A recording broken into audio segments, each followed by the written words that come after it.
Welcome everyone, Christine here with a discussion about both the Vampire Coast and the Vampire Counts. I was going to do a video on the strengths and weaknesses, but then I decided, you know what, if I'm going to start talking about the Vampire Coast in that particular respect, there would be a lot of weaknesses and it would just come off as a video where it's like, oh, you're just whining. So instead, here's what I'm going to do. I'm going to put these two races side by side, go over the quote-unquote benefits of each side and the downsides, and I can show you why one is significantly better than the other. Now, both of these races do have the raise den mechanic, but for the Vampire Coast, it is a more limited fashion. So yes, you can get some units, very basic units for the most part, and with some higher tier stuff later down the line. But it does feel limiting. And one of the big problems for the Vampire Coast is their limited money. Because if we look at their economic structure, in a provincial capital, you can only get 100 income. And keep in mind, this is modded 50% building cost. So you're spending a good amount of money to get these kind of structures, and it's going to take a lot of turns to get it back. Now, the benefit with the Horde of Booty is you do have a commandment that can give you 500 gold for each of these buildings. But even if you have a lot of provincial capitals, you're not really going to get the money you spent back for a good amount of turns. An economic limitation is actually a severe problem for any race that does have it. And there are plenty of races that do have these kind of economic issues, in particular the races that do desperately need benefits. Because you can consider, say, a race that may not have the best income. Greenskins. Greenskins don't have the best baseline income, but they get so much ridiculous benefits to sacking and looting settlements that doesn't matter.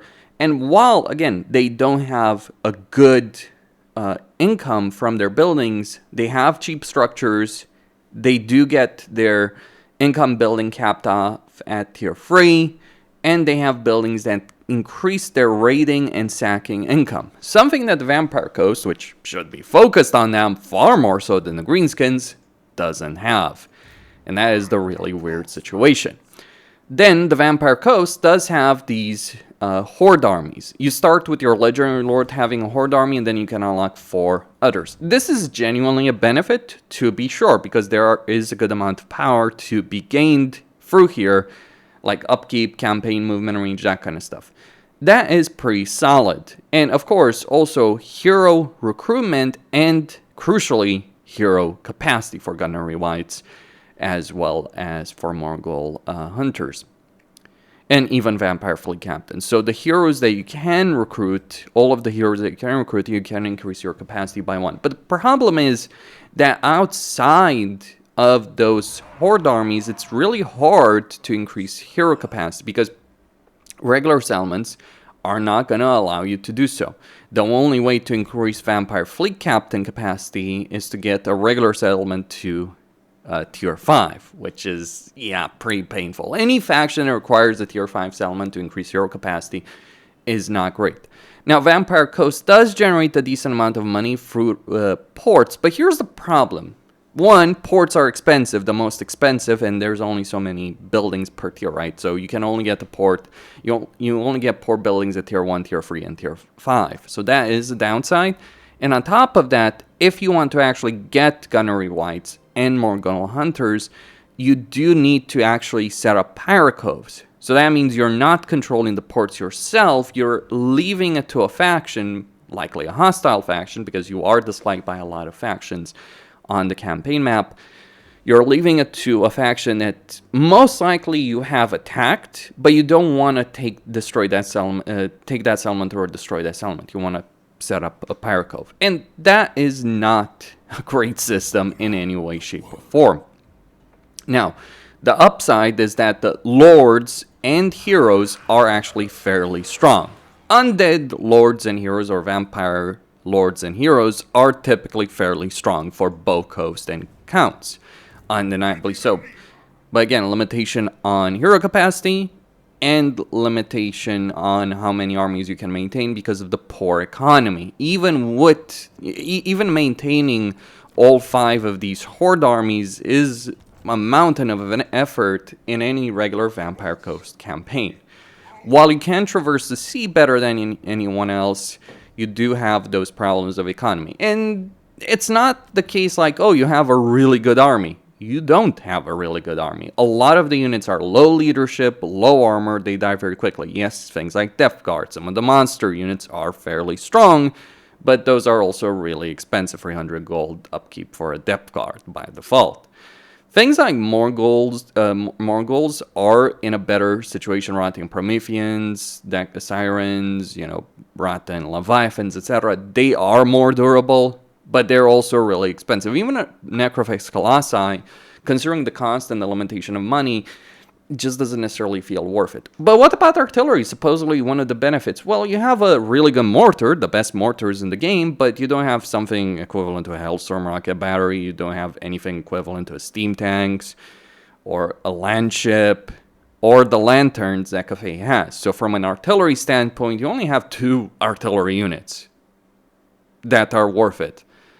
And only one of them is good against walls, the other one is good against units. Never mind that the AI can dodge a lot of these projectiles.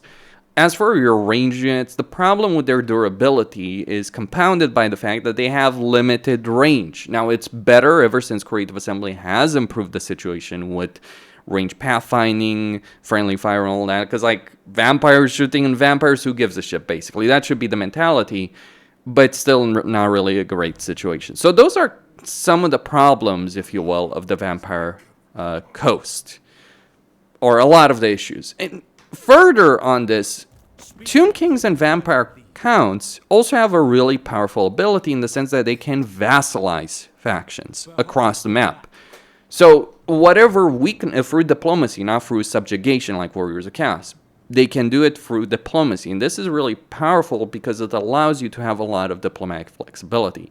Not having this kind of capability as Vampire Coast actually does end up hurting you quite a bit, because it means, because of the way a lot of factions do treat you on the campaign map, it means you can't really have reliable allies a lot of the time. Because even if you make one reliable ally, so say for instance I ally Tyrion over here, or some of the, Nakari, maybe it works with Nakari, but it is a very sketchy situation to make it work. All of these things together make Vampire Coast campaigns not particularly great to play. And the unit roster, you can argue that's the fault of the multiplayer community, who complained about like, oh, they're too powerful when CA buffed them.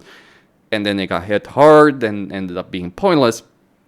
But nowadays, nowadays it's not just about that. It's the campaign mechanics do not work well within the context of the Warhammer free campaign meta.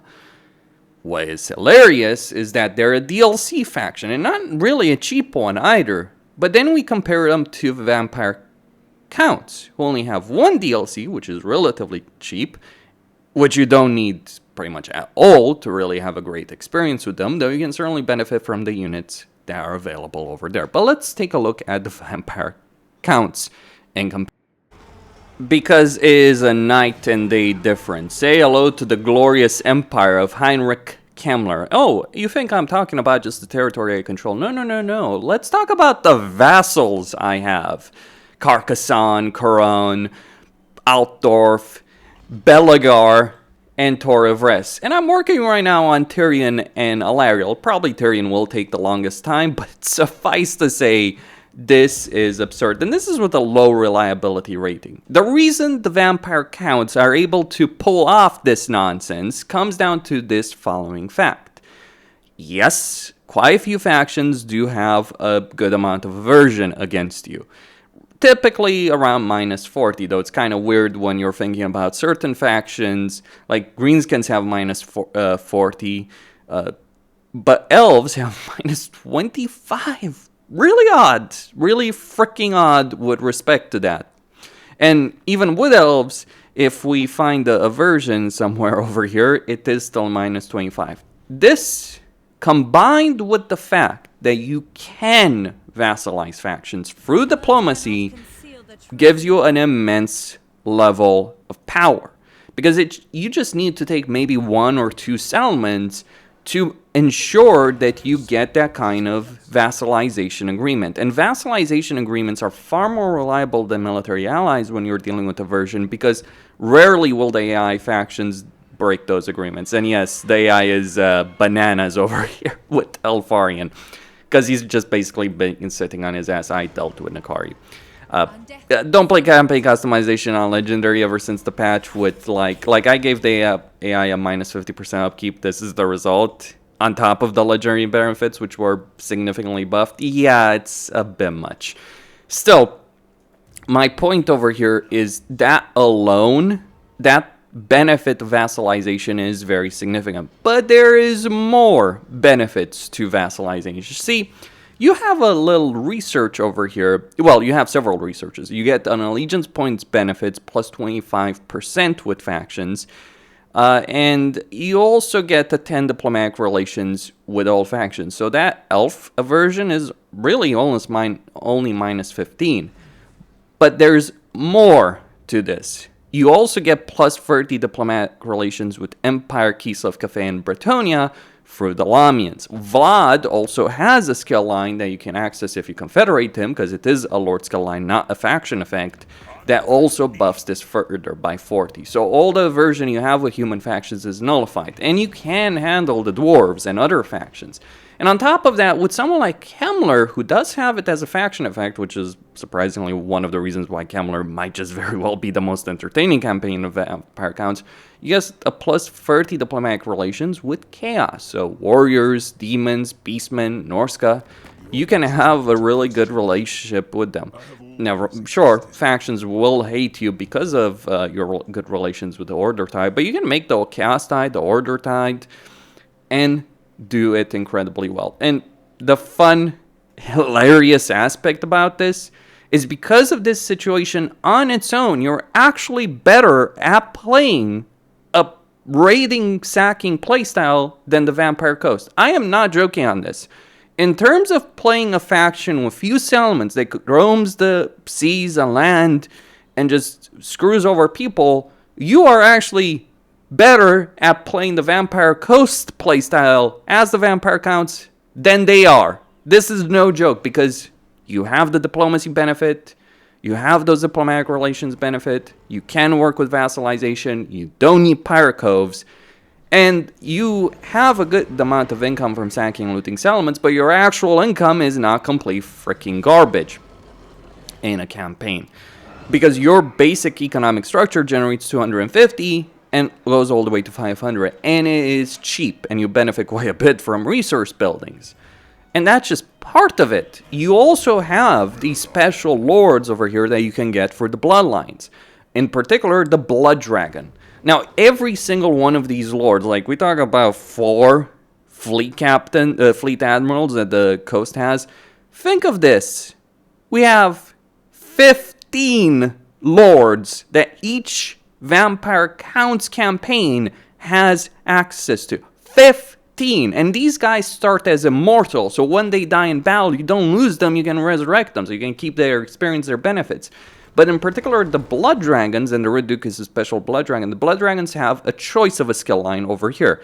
Now, there is a downside over here with regards to the Vampire Counts, in that a lot of their, their regular heroes don't have a special skill line like many of the races in Warhammer 3 have ended up with. But here's the thing, you have the Grave Sentinels benefit, which is a 40% upkeep benefit for Grave Guard units, and a 50% recruitment benefit, as well as a local recruitment duration -1 turn for Grave Guard units. And then you can always get with any Blood Dragon the -40% upkeep for Blood Knights and recruitment cost, and as well as lowering the local recruitment duration. Or you can focus on Black Knights, which personally I would not bother with that. The difference with the Red Duke is that he has access to both of these, so you can get access to both of these skill lines regardless of what you're choosing. Other vampires obviously have their own benefits, but really, in terms of maintaining large armies on the campaign map, this is absurd. Like, these are end-game freaking armies. And the crazy thing is about this is when you fight a battle in a territory, you get these piles of corpses, and more vampire corruption means that you can recruit a lot of these units anyway. So over here, oh, let's say I lose these 2 armies. No problem. I can recruit a stack, or very close to a stack, pretty much instantly over here. And keep in mind, I literally did that. I lost an army over here in Lorem. A couple of turns later, I'm back with 3 full stacks. This is no joke. Most of Kemmler's army was wiped out. Another army was completely wiped out. And here I am back with 3 full stacks. Few factions can compete with this. Greenskins might be absurd in the number of armies, but even Greenskins have to recruit their units normally. So let's consider our capital. Like over here, how many units? Like over here, we haven't had the battle, but I can still, you know, it might not be the best stack of units, but I can still get pretty close to a full army, or I can get the full stack of units. On top of that, their hero capacity may not be the best to increase. Like Banshees require tier 4. It's not tier 5 at the very least. Vampires do require tier 4. So you do have plenty of heroes that do require tier 4. Although it should be pointed out that Kemmler has a white benefit, so you can recruit a lot of whites for his special skill line. So if we look at that, he gets the Barrow King, so he gets +2 white king capacities again free. Musalon adds another one to that, so you get 4 white kings. Vlad and Isabella get so many vampires, it's not even freaking funny. In fact, one of the problems in all of this, quote-unquote, the problem is you might literally bankrupt yourself early on, because while you have a good economy, you may not have an economy on modded to be able to support this early on, until you start vassalizing the hell out of factions. And this is insane. Even when a modded campaign, this is absurd what I'm able to do here. Because I don't need to bother with any kind of recruitment. None of these armies have been recruited locally. None of these armies have gone through regular recruitment. They've all been recruited with the raised dead mechanic. It is freaking absurd as a system. This is what I mean in the sense that the vampire counts are better at playing the playstyle of the vampire coast, because you don't need no freaking horde army to recruit units. You don't need to go back to the base and recruit units. You recruit on the fly top tier, highest quality units in a campaign through the raised dead mechanic, because yours is substantially better than what the vampire coast does have access to. You get things on Kemmler and you get things on Kemmler and Gorst in particular that give you further benefits to this, like raised dead cost, in particular Master as it's called. I believe regular necromancers have it as well, if I'm not mistaken on that subject. I could very well be. Let's actually check it out. So Master Necromancer over here. Yeah, I'm not sure if he does have it. No, he does have Thrall Master. So you get that raised that recruitment cost benefit in your army. And you also get an upkeep to zombies and skeletal warriors and skeletal spearmen. You also get a lot of replenishment, something that the vampire coast does struggle with quite a bit. You get a lot of replenishment. And your units, sure, you consider something like a zombie, right? Let's consider a zombie over here.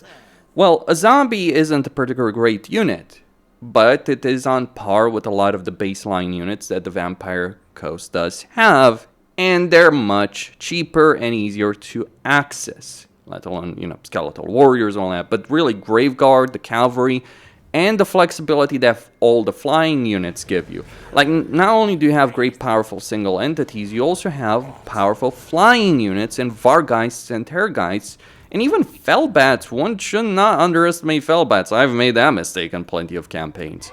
The unit roster, plainly put, works, and it's easily accessible. One of the easiest races to have access to high-tier units playing normally. Yes, this is a modded campaign, but the reason I've been able to recruit these units is not because I'm playing a modded campaign, it's because of the inherent mechanics of the vampire counts and their capability that they have compared to so many other races. Like, I could have gotten a bunch of lower minor factions as vassal, but I decided to just focus on the major factions. And even so, I have 5 freaking really powerful vassals over here. And there's nothing stopping me from getting more. And the crazy thing is, you can make this cross race. Very rarely have I had the problem in a campaign where vassals just turn against me, regardless of which factions I end up vassalizing. This is ridiculous. Plainly freaking ridiculous. Because, like, in any campaign where you can get vassals, that you can trivialize the campaign through the vassal system itself. But the vampire counts have an extremely good way of doing it because of all the diplomatic benefits they get with so many factions and their overall relationships with so many factions. It's harder with dwarves, greenskins, and all that, but it's still very doable even with those races. Just take a territory, like in this campaign, for instance, I took Quinel, sold it to the Fey Enchantress, then took Sepharkal, traded these two settlements, and I got the Fey Enchantress as a vassal. And she did not like me before that. I don't necessarily know if she actually likes me. She does right now. But point is, and this was a very low reliability level because I broke a non-aggression pact. I think it was with Carrick Zephlin because I wanted that territory.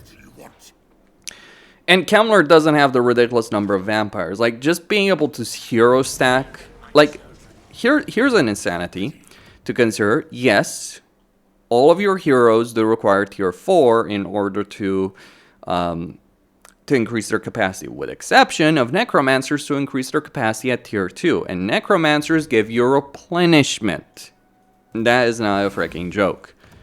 Now, sure, you may not necessarily go for the most insane number of necromancers, but they're a good support hero. They could really use a special skill line. That is a downside from my perspective, but they get the job done in battle. They have powerful magic available to them, pre-nasty spells to use in battle, healing that they can use in battle, and a battle healing cap that they do also have over there.